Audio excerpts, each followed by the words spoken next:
Hustle hard, hustle every single day. I'll be making moves till I'm buried in my grave.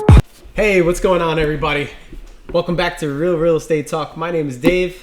This is Jay Investor, and today we're going to talk about flips. Jay Investor, he has flipped some beautiful homes, and he wants to share all his knowledge, all his information with you guys. So make sure you like, subscribe, because we're going to be giving you so much information throughout this whole entire time with you. So yeah. Great. Cool. And this is for you guys, so make sure you comment as well. Let us know what you think. Is there anything I missed? If there's any questions you have, if you're starting your own flip and stuff like that, some things to keep in mind. So, yeah, a couple things that we work on in particular when we're working with flips is looking at what the values are in a certain area, right? What are the houses selling for now in a distressed scenario, right? Needs work, whatever. They don't have the city compliances and stuff like that. And what can it get to, right? What are the highs? What are the lows? That's what we need to understand. And obviously, you're looking to bias, as low as possible and sell high, right? Buy low, sell high. We want to try to get the houses that make most financial sense, right? The ones that need work, but if they do, then you want to make sure that you have enough room in the budget to renovate it and get it to where it needs to be. Yep. So we can actually get into talking about a couple of the projects that we did. Yeah. One of the ones that we did actually. The second one that we did came out awesome. Yeah, we were able to get it. It was a property that was on the market for probably like 300 days. Yeah, but I remember emailing this agent, and I was just like, hey, we really want to come see it. We want to come see it. Hey, no, it's under the owner. I don't know if he wants to sell it, and just keep going back and forth, right? Yeah. But the main thing is just to stay on top of those people, because you want to make sure that they they want to know the situation. Are they going to sell it? Will they be able to give you, a nice little discount? And that property, actually, they had listed for a little higher at first, and then they dropped it, reduced it. I mean, but it was abandoned. I mean, they literally, for 300 days, no one touched it. Yep. But when we went in there, we were able to see that it had great bones and it had, great structure. I mean, you have a great vision. So, I walked in there and I was just like, yeah, are you sure about that, John? But hey, man, it came out awesome. But regardless, we were able to get it for about $190K, if I'm not mistaken, or was that $185? Yeah. It was around I think it was $190. Yeah, okay. We got that. Awesome. Yeah, we got that for $190, and we were able to flip that for about $512. Yeah, so a couple things to look at in that deal, right? So when we looked at it, it was 2-bedroom, 1 bath. It had nothing going on like this weird second floor, looked like a Cape Cod, whatever. And I remember I first like to ask you, what's the ARV, which is after repair value of a home, if we fix it without making anything crazy? Yeah. What does a 2-bedroom, 1 bath look like? And I remember you told me the numbers weren't that good. It was like, you go to 190 just to like 300, you can lose that in just the transaction and stuff like that. Right. Even though it seems like, you made 120,000, there's a lot you need to get to just to make that 120,000. So those are not the right deals that we want. But then when we looked into what a 4-bedroom, 2-bath looks like, then that's when the numbers started making sense. I think we were somewhere around $499. We were thinking, right, and then the market just kind of took us to $512. Yeah. I think we were even a little lower than that. I think we were like close to like $475-ish. Possibly. And then when we listed it, we got a little cocky at the end because it was nice. It was a beautiful property. It was nice. Really nice. We were just like, let's do it. Yeah. $499, and we did that open house that weekend, and we had offers that weekend, and we ended up accepting one. I think it was like Monday or Tuesday. Yeah. But we had a little bidding war going on, which is pretty always cool. Nice. And definitely break it down for us a little bit of like how you did that process, right? You have the property, right? Yep. What was the first thing you did right after? Okay, so a couple of things that are really important. So after we understood what the ARV was by itself and then renovated was, then we need to figure out what's the right target price to go in at. Someone can list that same property for $250, $240, and if the numbers don't make sense, I either get it at $190 where it does make sense, or I walk away. Right? This is not like a feelings game. This is like, does it make sense money wise? Right. And that has to be your yes or no. Because if it doesn't make sense or you don't have some room there, then you have to be able to walk away from more deals than you accept. Yeah. You can't just buy property and say, I'm going to be in real estate and then it's going to go well for me. Right. Flips is a very risky type of a setup. So your numbers have to be really locked in, right? So once we figured that out, then we're thinking about what should my all-in price be, right? So we had determined that we were going to be, $475 or something like that. Yeah. from that number, which is my renovated ARV, 4 bedrooms, 2 bath. Now at that point, if I go into this project, I have to end up on 4 bedrooms, 2 bath for these numbers to make sense. Once I do that, then if I grab 475 and I multiply that, actually I'll do it here while I'm sitting here with you, and then we get to 475 times 70%. I know my all-in has to be 332 500. Okay, and that includes labor costs and everything. Everything you did. Gotcha. Labor costs, holding costs, which is like paying mortgage, taxes, insurance, all that stuff. That should be your number. After that, if we bought it at 190, right? If we subtract that, now we know that we have to be able to fix something with $142,500. Got it. So here's where you go, I don't have $142,500 and a down payment. Don't forget, guys, the down payment. You need to come up with 20% or something. You need to come up with $38,000 at closing plus closing costs, because that doesn't stop either. So you have closing costs in the beginning and closing costs at the end, right? That you have to account for. So keep in mind, you need $142,500 for just repairs. So the way I like to work this out is I like to have a really good hard money guy.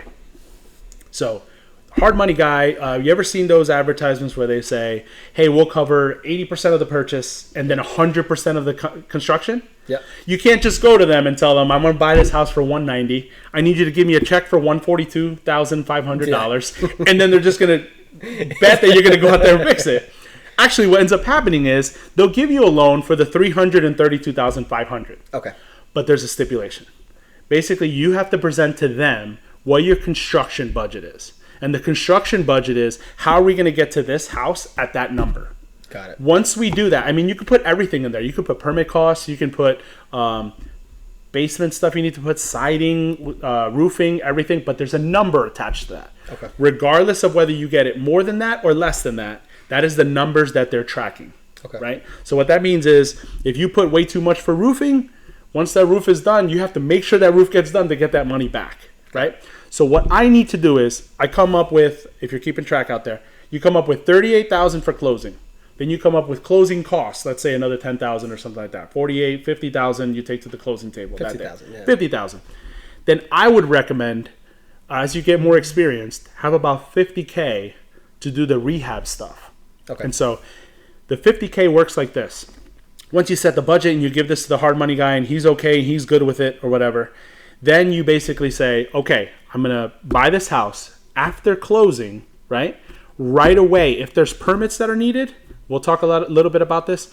Go right away to the city. Go get the permits. Oh, yes. Go get everything That'll started. save you so much time and such a headache. Yeah. Because you could start demolition while that's happening. You could be setting up everything, cleaning things up. And then the permits, understand in your city, what is the order of permits that you need to do. So you submit all of them. And then what are the first few that they're going to probably do building first? Like the framing has to be done right and all that stuff. And electrical. I remember in that process too, the inspector, especially the electrical. Yes. If there's a couple things wrong, I mean, he literally says, all right, sorry, you waited all day, but I have to leave now. And you got to make sure it's right now. And then they cancel your installation appointment. They cancel your other appointment, everything moves. It's a moving target. Everything back. So yeah, definitely, do your homework, do your research on what they're going to do, what they're going to inspect, and make sure that that's all done to the T's. So, right. Yeah. And when you're making that construction budget, keep in mind that as you're spreading, I like to spread things out in phases, right? Okay. I know like my first layer is going to require this. My second layer is going to require that. My third layer is going to require that. Those are my phases, right?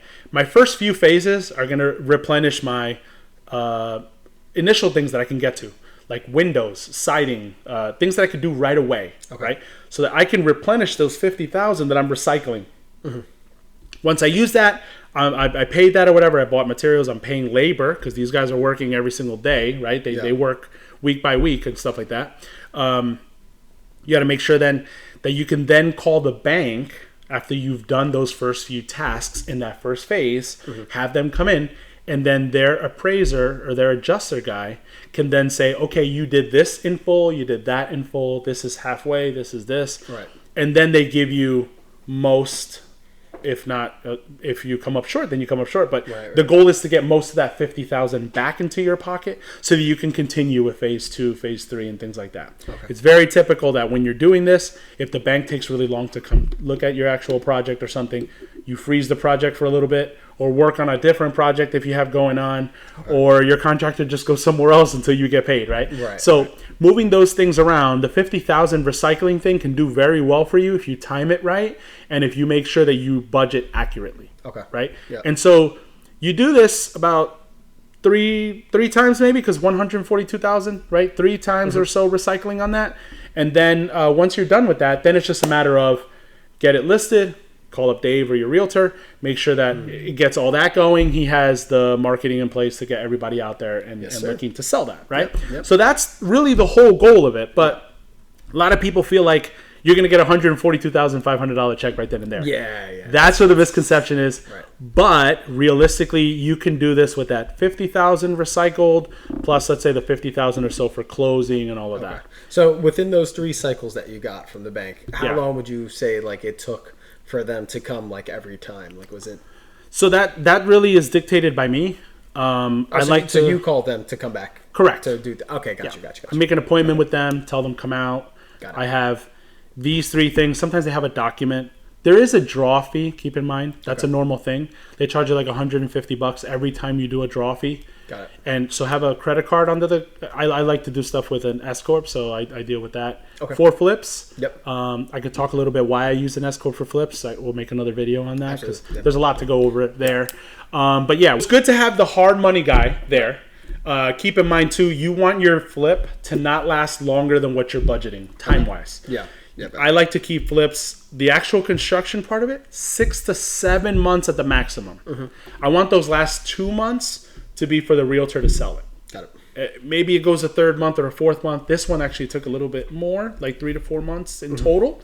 But that's just, it's normal. That's just the way it is. You know, people that are buying and stuff like that, if they come with FHA, it takes a little longer. Yeah. Things like that. Yeah, we had a different couple ones. FHA, more conventional loans and stuff like Yeah. that. But Yeah. at the end of the day, hey, listen, if we're willing to make it work, and I remember it's a very important part too for the agent to really be, whether you're listing that property or buying the property, just to be in place for on both sides to make sure everything's running, because one realtor might not be doing what they're supposed to and it leads to a bunch of delays. So I mean the properties that we've closed the quickest were ones that I was working with another realtor that we were both on top of it. I mean we're really the facilitators throughout the whole transaction to try to make it close as soon as possible. So But yeah, unfortunately, with the bank, whatever they require, whatever they need, I mean, that's on their timing, right? So, all we could just do is just be available for whatever inspection that they need and, just take it from there. But I do want to clarify one thing, because Jonathan did mention that, the property was a 2-bedroom, 1-bathroom. So when he made it to a 4-bedroom, it wasn't just 4 small bedrooms. I don't like to think that this house was just... What's cool and what's like super awesome was that you saw this attic, and I remember when we walked into the attic, you were just kind of just like, I know what we're gonna do. Yep. And it's the house was shaped like this, right? So what we were able to do was actually put a double dormer in order to make it a nice big square house. I mean, completely put this whole second floor. You put a walk-in closet. Yep. I mean, we really maximize all the space. And in the basement, we're able to finish really nice as well, too. Yeah. And that's where we put our second bathroom, which, full bath, that came out awesome. And it worked out for the people that purchased the property, because I think they ended up using that as like a little small apartment and, you know, things like that. So actually, now that I'm remembering it, we put a 3rd bathroom down there, because we put one on each floor. So that second floor you're talking... Yes. It was 3 bathrooms, yes. So when you're looking at these things, something real easy you can do is you have a bathroom in the 1st floor, right? Always you're going to have a bathroom on the 1st floor. It makes the most sense. When you're trying to add a second level, the piping for the bathroom is right there already. Right. So just extend and put the bathroom right on top. Right. And then build your whole layout off of that. And like you're right, we were able to do a double dormer, which is like, dormer is one side of the actual middle of the house where it peaks, one side, and then double dormer, what Dave is saying, is the peak, and then you kind of put 2 sides that are a little bit elevated. So if you do that, then you can add the bedrooms, and obviously if you have stairs going up already, you want to work your hallways through the stairs. So those things are good. And yeah, 142,000 did help add a whole different floor. But a couple of things that actually could have made this project go a little longer. And I kind of knew already from the first one and things like that we kind of did. Don't let go of the details of the things, right? Like, don't show the house dirty inside. Don't show it without new landscaping. You know, Yeah. I mean, Yeah. grass seeds and stuff like that can go a long way. Right. Do that in the beginning of the project. It's going to take a couple months for that seed to kind of sprout, you know. We did a little thing where we put some plants in the front or whatever, so have a good connection with the landscaper. Don't leave garbage outside. Right. Make sure the contractors don't leave garbage on top of your landscaping because that can ruin things. So those little small things like that make a huge difference. 100%. Yeah, I remember when we had the fence, we put the fence, all white fence, it came out awesome.